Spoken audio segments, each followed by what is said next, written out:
এই জামাত ইসলাম এবং দেলোয়ার হোসেন সাইদি হুজুরকে যারা রাজাকার বলে তারা পিতৃ পরিচয়হীন। এই বাংলাদেশে কোনো সলিড দল থাকলে সেটা হলো জামাত ইসলাম। জামাত ইসলাম দেশের স্বার্থে কাজ করে, জনগণের স্বার্থে কাজ করে। দেলোয়ার হোসেন সাইদি হুজুর একটা কথা বলছিল যে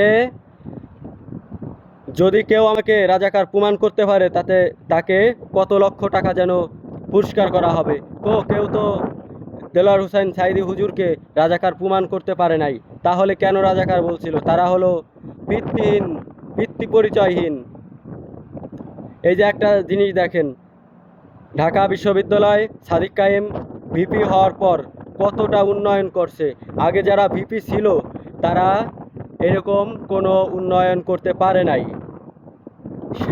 আমরা আগে কি দেখছি সেটা জানি না, কিন্তু এখন আমরা জানি জামাত ইসলাম একটা সলিড দল।